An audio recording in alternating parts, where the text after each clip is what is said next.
evening. I am so pleased to welcome all of you to the Holocaust Memorial Center, Zeckelman Family Campus, albeit virtually. My name is Ruth Bergman, and I'm the Director of Education. We are so proud to celebrate the winners of the Kappy family Anne Frank and Elie Wiesel Night Art and Writing Competition.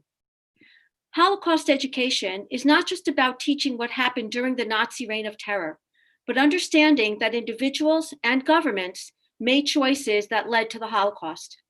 Our world is still filled with hate and prejudice, but also filled with people who are fighting to stop it. All of us must ask ourselves what choices we will make when we see hatred in front of us. Will we stand idly by and watch, or will we act? Creative expression, both literary and visual, gives us fresh and challenging ways to think about these issues. But it does more than that. Art is a form of action. It is a medium for speaking up against the discrimination and violence we see every day. As people study your art and writing, which we post on our website, they too will have the opportunity to contemplate the dangers of senseless hatred and consider the choices that they must make. So your art creates awareness and educates others about the need to act. You are making a difference right now. This year, despite the challenges presented by the pandemic and school closings, we received more than 200 entries. Students were invited to submit written or visual interpretations of the power of choice and contemplate what a better world can look like and what choices they can make to bring us a step closer to that vision. I must thank our extraordinary sponsors of this competition, the Kappy family. Gary Kappy, as you will hear, is a survivor of the Holocaust who, with his late wife Viola, raised a family who lived the values of Tikkun Olam, repairing the world one person at a time. Thank you, Kappy family, for your incredible generosity and commitment to education. I would also like to thank the Community Foundation for Southeast Michigan, whose generous support allowed us to expand the competition this year.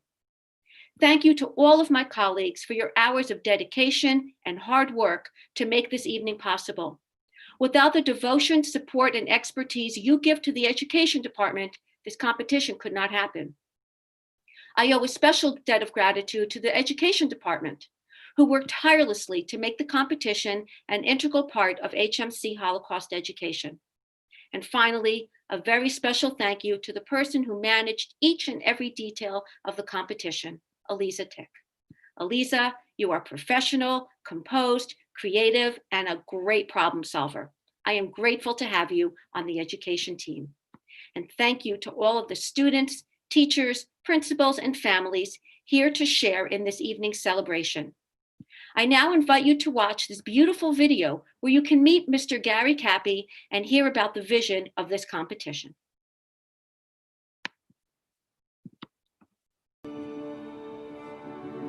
The mission of the Holocaust Memorial Center is to engage, educate, and empower by remembering the Holocaust. This competition asks students to learn about a really overwhelming and dark part of history. The Holocaust is a human story. It was the result of choices made by ordinary people. And the victims themselves were also human beings. When we talk about the Holocaust, we talk about 6 million Jewish people that were murdered. That 6 million times it was one individual person with a name, with a face, with a life, with a story. Anne Frank and Elie Wiesel's works are two of the most widely read works of writing in the entire world. They used their words, they used their writing to share their experiences with the world. Through their writing, it's possible to make these things accessible, but the other thing is through the stories of the local survivors. Gary Kappy survived the Holocaust. His way of making a mark on the world, his way of making the world a better place, is starting this competition. That's my vision, to help out other kids from the last generation to know all about Anne Frank's life. She wasn't the same camp I was. In my painting, I show that there was many choices that Anne Frank could have made, and obviously she chose to hope and have inspiration for others. People need to know that their choice also matters. You want to choose for yourself and choose to advance and choose to do good. Every year there's less and less survivors to tell their history without people younger than them to fully understand, then it will just dwindle away. This competition facilitates giving people my age an opportunity to understand the importance of making a better world.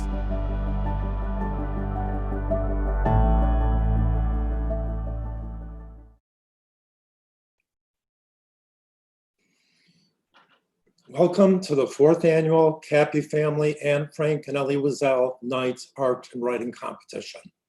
Our family is a proud supporter of this contest, which is designed to inspire students to move from thought to action by expressing themselves in art and writing.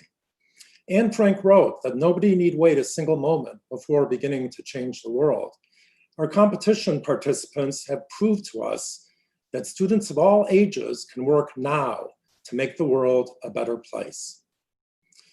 A recent survey by the Claims Conference found that nearly half of all Americans could not name a single concentration camp, in spite of the fact that there were thousands of camps and ghettos in Europe during the Holocaust.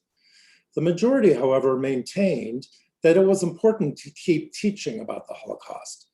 The purpose of tonight's competition is to ensure that all of tonight's winners lead the way to educate others in order to prevent genocides from happening again.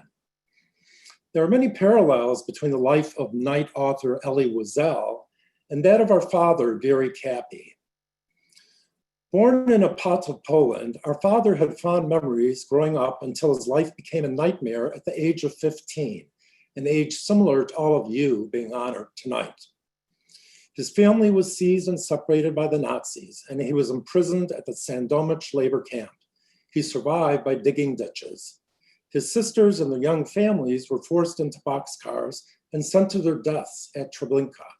He himself was assigned to a steel manufacturing factory in Starkowicz, where he made ammunition. Our father managed to survive just long enough to be sent to Auschwitz and was forced to work at the nearby IG Farben factory laying bricks.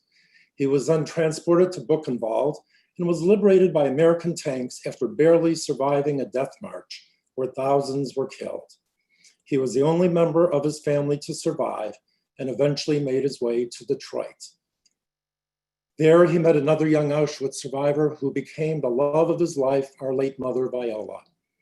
He thrived in his new country, had a family and successful business career. He realized that it was important to memorialize all of the victims of the Holocaust, yet even more crucial to educate and help prevent future atrocities. He is honored to be here at tonight's award ceremony. Because of our father's passion for Holocaust education, the Anne Frank Art and Writing Competition was born. A sapling of the actual chestnut tree that grew outside of Anne Frank's window stands at the Holocaust Memorial Center today and reminds us that it is not human nature for terrible events to last forever. This year's entries uniquely portray the courage to once again dream and affect positive change. Congratulations to all of this year's winners, and thank you for sharing your inspiring entries with all of us. I would like to thank the families of these remarkable students, as well as the teachers and other school administrators who have supported them. We are indebted to our art and writing judges who devoted countless hours reviewing the entries. Their names are listed in the programs that were mailed to each winner, teacher, and judge. And a special thank you to Eliza Tick, Ruth Bergman, Rabbi Elie Meerfeld, and the entire staff of the Holocaust Memorial Center for working so tirelessly to make this evening a success. I would now like to introduce our featured speaker for this event, Dr. Jonathan Bush. Dr. Bush is a professor in the Department of English at Western Michigan University, where he teaches both undergraduate and graduate students about English education and rhetoric and writing studies. He is passionate about Holocaust education and teaches a course about the Holocaust in English education. Dr. Bush has served as a judge for the Art and Writing Competition for the past 2 years, and it is my honor to call him to the virtual stage this evening. Dr. Bush. Thank you for the opportunity to be here today. Thanks to the Memorial Center, the Kappy family, to all the artists and writers, and your teachers, your parents, and to everyone who helped make this program happen. As a people, we must never forget the Holocaust, the inhumanity that created it, and the vicious ideologies that supported it. Such inhumane movements are still with us. Hatred has not disappeared. It is up to all the society to grow, learn, and resist such extremism. The sharing of stories and images of hope, love, and justice is a powerful tool in this struggle. Artists bring voice to feelings, and they stir those feelings in others. They make change not only in themselves, but in the others who experience their work. It's been a gift to experience the art, essays, stories, and poems in this program, and I mean that truly. Not that long ago, my oldest daughter and I read Viktor Frankl's Man's Search for Meaning, his scholarly and personal memoir of his experience in the Holocaust. We bonded over Professor Frankl's almost supernatural ability to find hope and meaning in the face of inconceivable inhumanity. Throughout the next year, her first in college, we talked about it regularly. She was a scholar, as am I. When she died unexpectedly, I turned to Frankl and his perspective of scholarly hopefulness he brought to the world. His words, in my remembered conversations with my daughter, helped keep me going during those dark times. They still do. I keep a copy near me. Sometimes I replay our discussions in my head as I read. It reminds me to always try to seek hope in humanity and always strive to make the world a better place. Your words and your art reminded me of her. And your passion for social justice and humanity brought me back to those conversations. This isn't sad. For me, it's joyful. And I thank you for that. As writers and artists, your work reflects and advances an infectious hopefulness for the future and a dedication to a better world. You engage your audience with images and stories of hope and change, of struggles and triumphs, poetry and prose and imagery full of empathy and understanding. Your work also reflects a growing craft with words and images to bring forth messages. There's passion and humanity in your voices, all of them, awardees and all others. So cool, so exciting, so full of life, so ready to make a positive mark in the world. Such amazing insight. I want to engage in discussions with you, to have a back and forth with intelligent, engaged young artists, not only about your craft, but about your perspectives and your ideas. I'm kind of envious of your teachers. It's no secret to say that we're in a difficult time as a country right now, a little scared, somewhat divided, a bit contentious. But your reminds me to have hope, that our future is still bright, maybe a bit troubled, but with great potential. It also reminds me of my own passion for teaching and my desire to get back to my own classroom and see my own students again, both in my writing courses and in my classes full of future teachers. I want to share the discussions with my students like the ones I've had in my head while viewing your work. Now, I'm a teacher, but you're all artists, and it's only through art that we can truly understand the Holocaust. In the U.S. Holocaust Memorial Museum, there's a tableau called the Tower of Faces. If you've been there, you'll never forget it. Curated by the historian Elie Wiesel, it's a 3-story high canyon of photographs of the people of her Lithuanian town, almost entirely murdered during the Shoah. In an almost indescribably arduous lifelong quest to reconstruct and reflect the vibrant culture of her childhood, she collected over 6,000 photographs from families now scattered around the world. In doing so, documenting the lives of over 92% of the town's Jewish population. And Professor Wiesel didn't just document. The people of Ashishak now live on through her art. She made meaning and humanity with her artistic craft, scholarship, and dedication. So no, perhaps we're not all Elie Wiesel, Viktor Frankl, Elie Wiesel, or Anne Frank in our own opportunities to change the world. But you have unique perspectives and unique voices and unique talents as artists, writers, and citizens that can reach out to others. You have a powerful tool for hopefulness, change, and empathy through your craft, and I encourage you to continue to use it. As I close, I just want to thank you for your contributions. I look forward to the future. Keep art close to your heart. Keep learning, keep growing, make meaning in all things, and find places for hope in all your challenges. I'm now pleased to introduce Barbara Kappy, who will announce the winners of this year's program. Thank you, Dr. Bush, for your inspiring words. I would now like to announce the winners of the 2020 Kappy Family Anne Frank and Elie Wiesel Night Art and Writing Competition. We will read the names of every winning student. As we do so, we invite you to applaud, cheer, and celebrate on camera. Rozie Aronov from Hillel Day School for What Shall I Give? Anna Bochenek from Rochester High School for Choosing to Stand Up.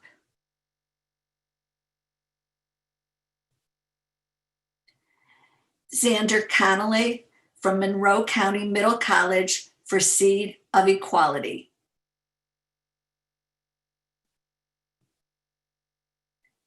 Emma Driker from Berkeley High School for The Protest.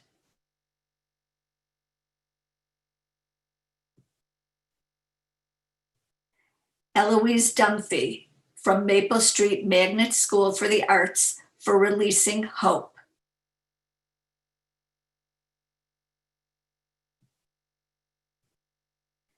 Jae Ming Gan from West Hills Middle School for Nagasaki Nights.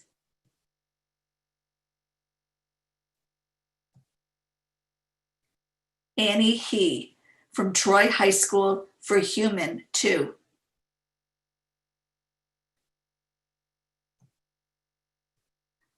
Audrey Hollenbaugh from Marine City High School for Be the Difference.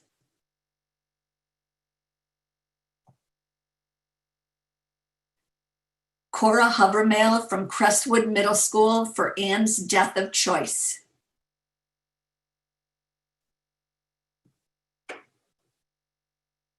Margaret Kase from Marion High School for The Little Things.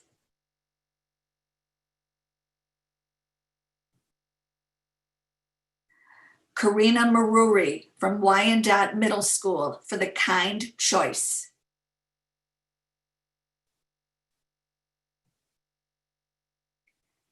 Ashlynn Mulka from Oar Creek Middle School for Making History.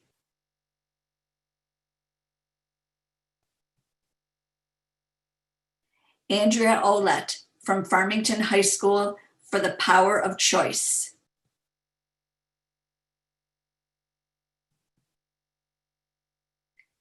Sarah Piercey from Wyandotte Middle School for The Choice to Step In.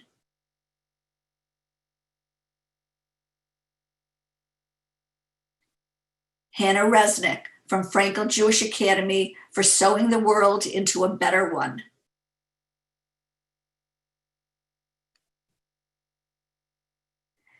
Mariana Salt from Michigan Virtual Charter Academy for The Choice in Her Hands.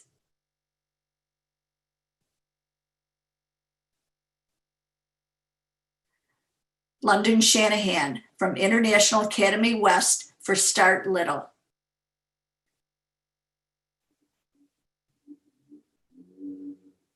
Meredith Shapiro from Hillel Day School for Now We Can Never Know.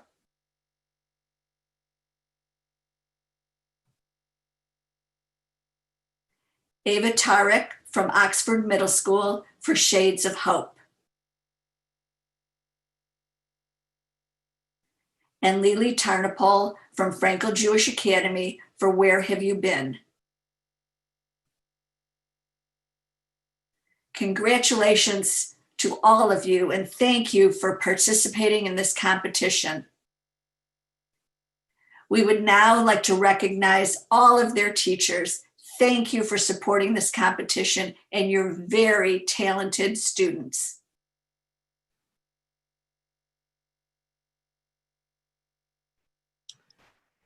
Hello, everyone. It has been such an honor and pleasure organizing this year's Kappy Family Anne Frank and Elie Wiesel Night Art and Writing Competition. I again want to thank the Kappy family for being the driving force behind this competition. Your vision and inspiration are truly making a difference. And a thank you to the Community Foundation for Southeastern Michigan for helping us to expand this year's competition. I also want to thank all of the judges for your thoughtful consideration and caring expertise. I know it was not an easy task, but you did it, and we very much appreciate it. And thank you to Dr. Jonathan Bush for sharing such personal and inspiring words with us this evening. Now, to my Holocaust Memorial Center colleagues, thank you for helping to ensure that this competition and that this ceremony are a success. This could certainly not have happened without you. And to the teachers, you deserve special acknowledgement, and we want to thank you. I know that you'll tell me, because many of you have, that you don't deserve any thanks. It's the students who deserve the credit. You may not be wrong, but you're not fully right either. Your dedication, support, and encouragement make this competition possible. Thank you for sharing this opportunity with your students and for all that you do. And finally, to the winners, congratulations to each and every one of you, and thank you for your hard work, courage, and creativity. Our world is quite complex, and while it may have seemed easy to retreat, distract ourselves, and disengage from our communal responsibility as we all stayed home in order to stay safe, you each made the choice to ask yourselves, what can I do to make the world a better place? When creating your pieces of art and writing, each and every one of you went through a transformative process. You learned about the Holocaust, you found lessons within it, and you reflected on your own lives and our shared world and identified the changes you want to see. It is now my pleasure to show you the virtual winner showcase on our Holocaust Memorial website. This showcase will be shared with all of our Holocaust Memorial Center constituents and with teachers all across the state of Michigan to share with their students. We invite you to share it with your friends, families, and networks, and we'll paste the direct link, though you see it there, holocaustcenter.org/competition in the chat box. Before we end tonight's program, I want each of you to know that this ceremony does not mark an end, but a beginning. Our hope is that you continue to learn, research, and ask questions about the Holocaust, and that you continue to find ways to step up, to take action, and to make our world a better place. And with that, I want to thank you all again, congratulate you all again, and wish you all a very good night.